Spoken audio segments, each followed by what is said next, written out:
of the Leeds United 4 Crystal Palace 1 game that happened at 8 o'clock last night, live at Ellen Road. What a game. I predicted a 3-1 win. So, yeah. Good game to start with. Come out the blocks.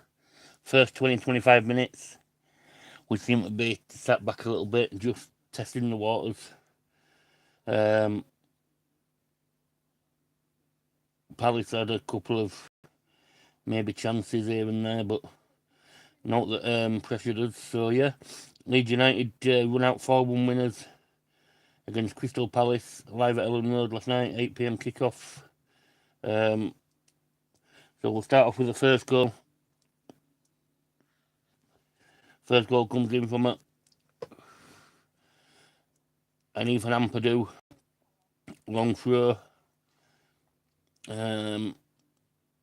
Gets played in, gets knocked down. Calvert-Lewin comes onto it, keeper saves his first chance, and then Calvert-Lewin pops in on the rebound, makes it 1-0. Leeds United were just rampant, all over the place, wasn't giving them time. I think he set up in a 3-4-3, it looked to me. Didn't give Palace time to settle on the ball. A lot of our defenders were playing up by the halfway line. Great game, Michael. Yeah, great game last night. It's thing. Yeah, who knew Joe Rodon was a winger? Running down the right wing, putting a couple of crosses in. So yeah, we'll move on to the second goal.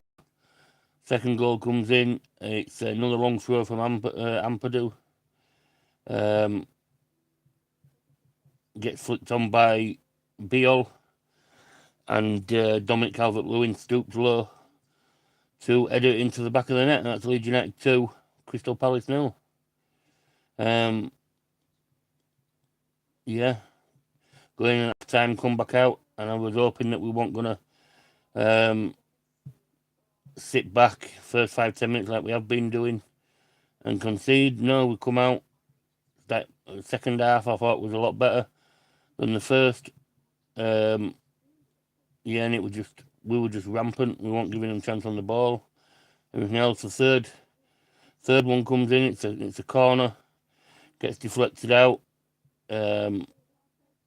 Aronson rises like a salmon, heads it back in. A little flick from Beal, and Captain Fantastic Ampadu, quick off the mark, comes from his onside, gets it, nugs it past the keeper, makes it 3-0, and then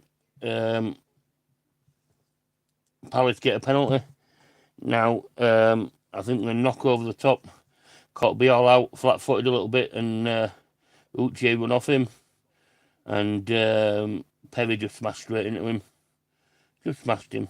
Nothing he could do. So yeah, it's a penalty. Palace score it. Divener, I think he was called, wearing number 55 shirt. I think he was a youngster. And then the ball comes in again. Now you get a same player, gets his head to the ball. It's the post. And then we're going into stoppage time. On the 100th minute mark, the ball gets played through. Gruev runs onto it. I don't think he's going to get to the ball, but he slows down his run. Gets brought down outside the box. Hi, Reese. Gets brought down outside the box, and yeah, claims for a penalty. I'd seen that he wanted a penalty to start with. It was just outside the box. And yeah, ref gives the penalty, but VAR turned it over. Free kick. Anton Stack. Ball over the wall. It's flat-footed. So yeah, Leeds United 4, Crystal Palace 1. Leeds United move up to 16th in the table. Fulham played Nottingham Forest today. We could do with that being a 0-0 draw to keep us above Forest. And then we move on to Sunderland on the 28th. So yeah, my man of the match was Brendan Aronson. He was all over the place. We with a close second of being Ampadu and Dominic Calvert-Lewin. But yeah, Leeds United were just saying the crowd last night was just something else. Late kickoffs under the lights at Ellen Road is just something else. But we've got a few of them in, I think it's February. They've changed. A lot of them are night games. So yeah, with DCL on fire and there's always a tree, you might get injured. Do we need another quality number 9 also with that? 9 could take the pressure off DCL. Yeah, hopefully though we can keep the Metcha fit, but yeah, we do need another one. I don't think Perot when he come on and have to play up there. I think he got bullied off of the ball a couple of times. He's not I don't think he's good enough to play up there in the Premiership, which I did say when we signed him. And people were asking him, well, he hadn't had a chance. And I said, well, look, he played at Swansea, scored 40-odd goals for Swansea before he come to Leeds. Why didn't no Premiership club come in before we got him? Because they'd seen that he probably can't do it in the Prem. But yeah, Stack was my match because everybody played well. Yeah. For me, Allenson, it was probably one of his better games. Even though he hadn't had any really bad games, I just think it was probably his best game that he's had. He was all over the place, winning free kicks, laying the ball off when he should be laying the ball off instead of being a bit lackadaisy, leaving it too late. But yeah, smash a like and subscribe as well, please. If people USSR, Russia. No, man, I don't have any of that in here.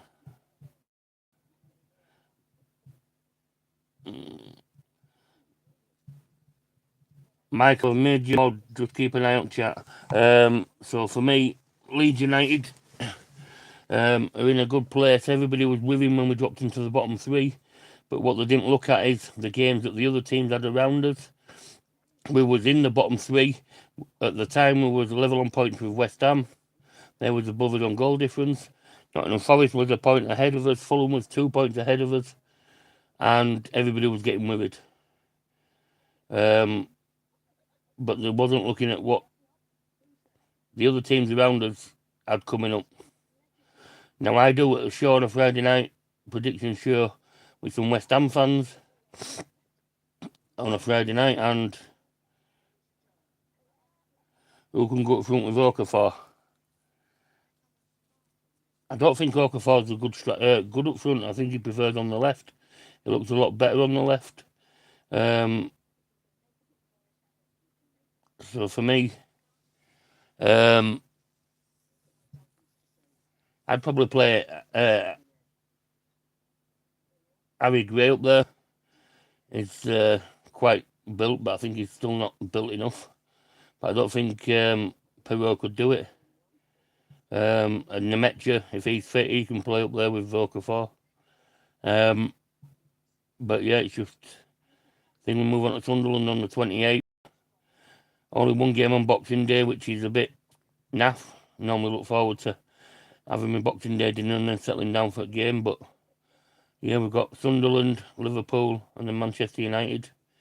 So yeah, 2 away games, and Manchester United on Sunday the 4th at 12:30 kickoff. Put it back a day later because it was meant to be January the 3rd. So yeah, who could play it front instead of Okafor? Oh, right, Nonto maybe. For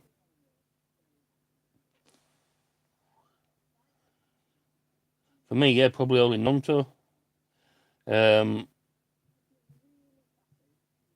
it all depends what happens in the transfer window. You'll probably be able to see how we're going to go in the transfer window now. Is he going to go for the formation that we've been playing, like the 3-5-2, the 3-4-3? Is he going to go and get? Is he going to go get a 10? I think we need another fullback just for cover that can play both sides just in case. Because we've got James Justin, but I don't think Sam Byram's up to it if all else happened. So yeah, I think we need another fullback. Even though Bornau can play at right back, Bornau's played as a striker for a couple of times when he were at his other team. Not a good striker, like, but he's been up there. I think it's because he was tall and they wanted to thing. But yeah, he's played right back before as Bornau, but can't trust him in a big high pressure game. Probably good to see a game out. So yeah, came at the Frog fan. Hi. Yeah. So if people don't mind smashing a like and subscribe, please. I think I'm 6 or 4 away from 300. I'm trying to get there by end of season. So yeah. So for me, I'm going to give him a player ratings, and I'm not going to go for every player because they're all going to get an 8, and they're all going to get an 8. All done. Even the subs that come on, getting an 8. Even Peroni hardly did out. It was just a full team game yesterday. They all played well. They all get an 8 for me. One of the best games I've watched in a long time. I think it's better than the West Ham game. I think it's better than the Chelsea game. We just need to go away to Stadium of Shite now, and hopefully we can get a result up there. They've got players missing. Diarra come back for them yesterday, but he's travelling to AFCON next week, so he won't be.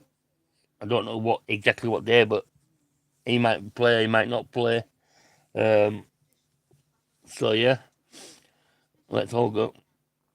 There was talk that Brendan couldn't play in a 3-5-2 system, but he's proved.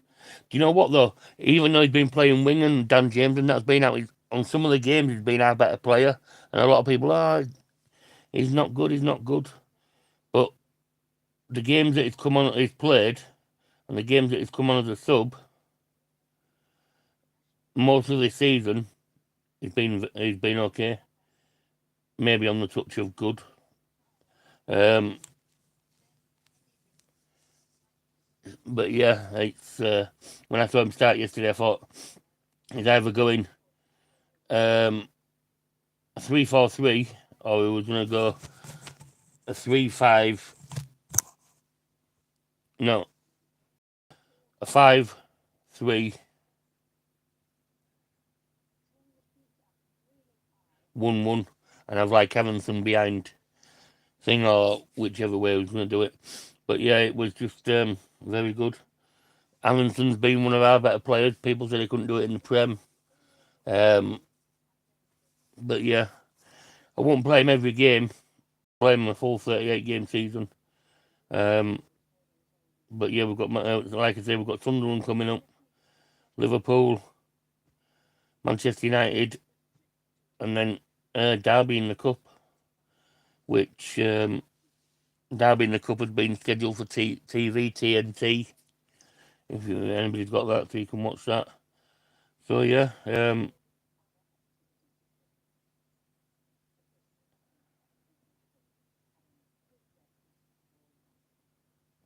yeah, I think the last couple of games, last night's game, Michael, and the game where he come on and played the 1-2 for Stack to score,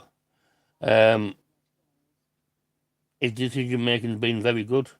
I thought yesterday getting the ball turning, running, winning the 3 kicks, getting the ball, releasing it when he needed to release it. Same with the one where Stack scored. I think it was the Liverpool game when he played the 1-2 with Nonto, released it perfectly then. So yeah, I think when he hasn't got time to think about it, I think he's better at doing it when he's got time to think about what he needs to be doing. He doesn't do it. So yeah, so like I say, it's only a short live, not a thing. It's just my thoughts on yesterday's game. They all get an 8 for me. Can't say any more really. I've been watching a few vlogs that people was at.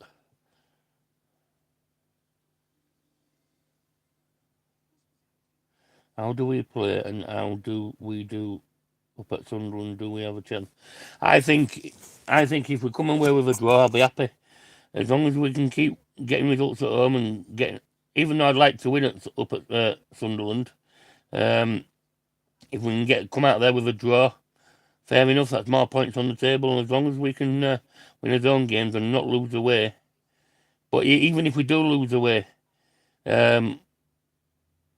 people shouldn't be getting fark out, fark out, fark out. We can't win every game. We're not gonna get a result in every game. People were getting fark out, fark out. Like I said earlier, they wasn't looking to see what the other teams had coming up in the league. Oh, we're just in bottom three. That's it now. Not looking at what other teams had coming up. Not looking around to see. Oh yeah, they've got an hard game coming up. They've got an hard game coming up. If we get a point, oh yeah, you know what I mean? No, they were just fixated on, oh, we're in bottom three. It's done. You know what I mean? That's it. Daniel Farker needs to go. But like I said, no manager was going to come in, or decent manager was going to come in with us being in the bottom three. So we're at them naming all these managers doing things. Oh, this manager's this. I like this manager that. I like this man. What you don't realise is we're Leeds United. We're not as, we're a big club, but we're not as big as what we used to be. We're not entitled to be having decent managers.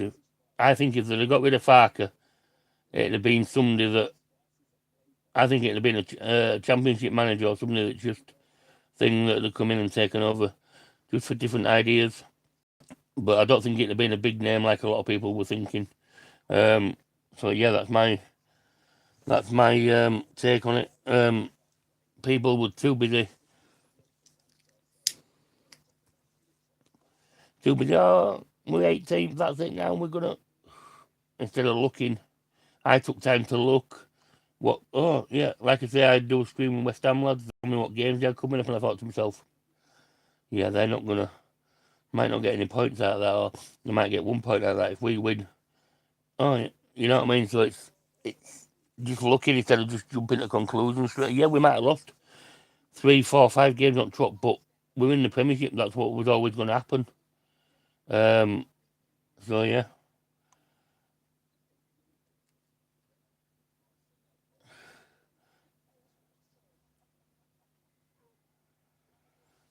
Yeah, Michael, they didn't get it at all.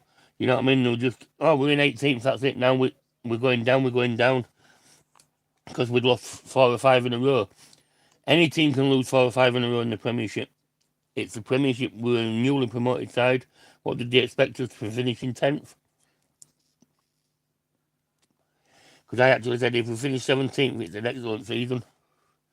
It's come out in the shareholders meeting that they had that they expect Leeds to finish 16th this season or around 16th, and then the next 2 seasons after that, 1 place higher to wherever they finish. So what fans are expecting is for us to be, you finish 17th, and then we'll go next season and finish 14th. No, the shareholders aren't expecting that. So in the next 2 summer windows, don't be expecting them to spend big neither. It might be around about 100 million again.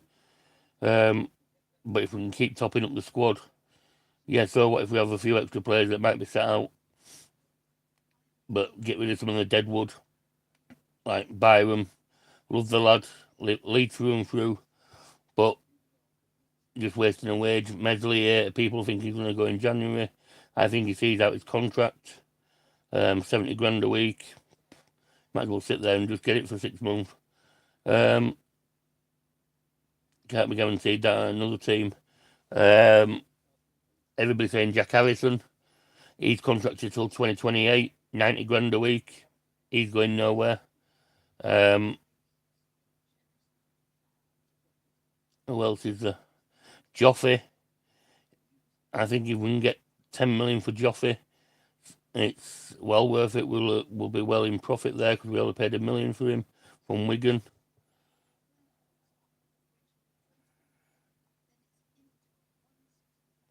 Jack Harrison might be shite, Dr. Cox, but nobody's going to have him. So it don't make a difference how shite he is.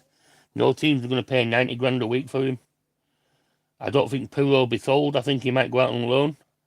I think he might go out on loan. Because I think they might be thinking if we do end up, touch wood, it doesn't happen. But if we do end up getting relegated, we've got a striker already set for the thing. So I don't think they'll sell him in January. I think they might loan him out and bring somebody in.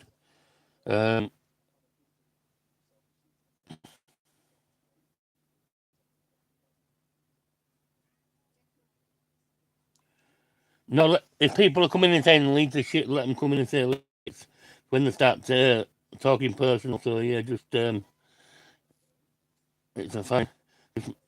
Just match back to the championship where you belong. Hey, at least we've won it on record points. Don't know what team you support, but it's your team won championship. So yeah, for me, we move on to Sunderland. I'd take a draw now out of that, as long as we don't lose. Even if we do lose, I still don't think it's a big deal. And then got Liverpool, try to get a draw out of that one. And if we lose that one, it's still not a big deal, even if we lose next two, for me. And then going to Manchester United on the 4th of January at 12:30 kickoff, which has been moved from the 3rd. So, yeah, I just don't think they wanted the embarrassment of January the 3rd again. So, yeah. But, no, it's been moved. The police have asked it to be moved. So, yeah. So, let's I'll take next 3 games. If we take 3 points, a draw in each game, or Ellen Road against Manchester United, if we win that one, say, if we take 5 points, I'd be happy. He's not Prem quality, but nobody else. I don't think we're going to have that much. I think it's going to be mostly loans in the January window, so we're not going to be able to go out and buy anybody. So Sunderland have a few. Yeah, they've got 7, and Diarra was back yesterday, but he goes next week to Cup of Nations, but I don't know what day he goes. We play them on the Saturday the 28th. I don't know what day he goes over to African Cup of Nations, but yeah. I predicted when I went through all the thing and that, I predicted myself that if we get anything around about 40, 42, we stay up. I think you can count Wolves out, I think they're gone. Burnley 8 points behind us now, I think they're gone. West Ham 6 points behind us.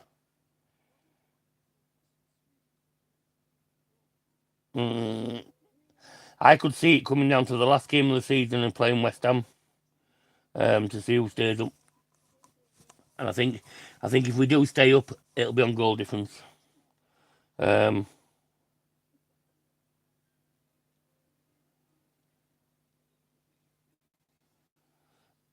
Can get buy players in Jan, get 1 perm and a few loans, that will do.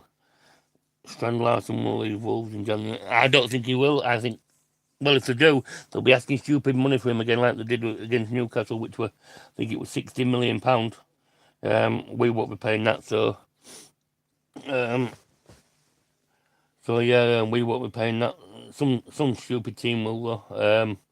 And I know people that aren't gonna like this, but I see my boy again, Patrick Bamford, scored for Sheffield United. He's banging goals in down there. So yeah, Bamford on 5 at Blades, good on him. Yep, he's doing well.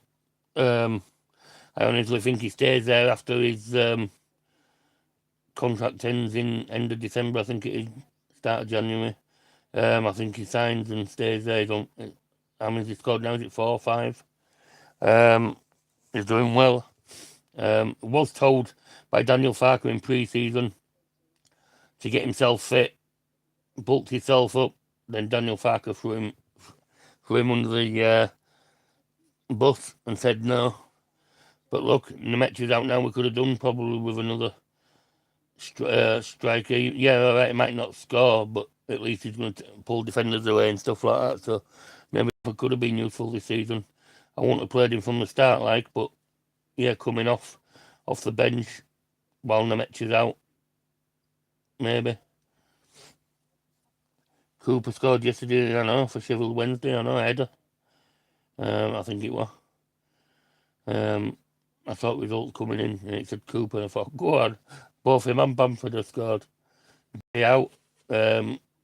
He should be back, I think it's end of January for Hull. Any players that Wolves might write through us, don't know myself. Probably Strand Larson, but we're not going to be able to afford him.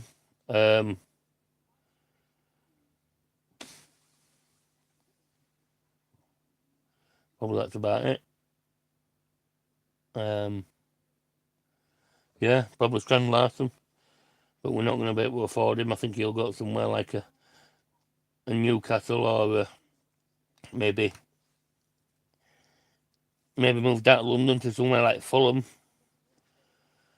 Something like that, because their strikers aren't fully fit at the minute. Neither.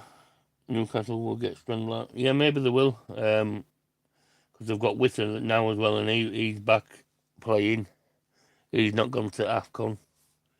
I think is he African Witter? I can't remember. But yeah, it's just today's game now. I'll be keeping an eye on that. Hopefully it finishes 0-0. To bring both of them back in. And yeah, so anyway, it was only meant to be a short live. DCL, the best 9 at Leeds since Viduka. No. Ross McCormack, maybe. Chris Wood, maybe. Just trying to think who else. David Healy, maybe.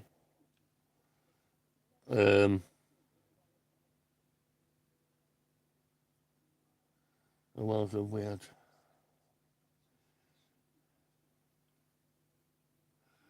Paddy Bamford, maybe. So yeah, you never know. He's got seven goals this season. He's joint third or fourth or something in the goal scoring thing. If he keeps it going, you never know. Like I say, Ivan Toney's not been picked. He's playing over in Saudi. They haven't been looking at him. They've been looking at Brighton ex-Man United striker. What's his name? Somebody in the chat will know. Ollie Watkins at Villa. He's not been doing much. He started scoring recently, but that's about it. And you've got Harry, who's got a big ski slope now, as Kane. So maybe, you never know. He could get a call. Nobody knows what's going to happen. But yeah.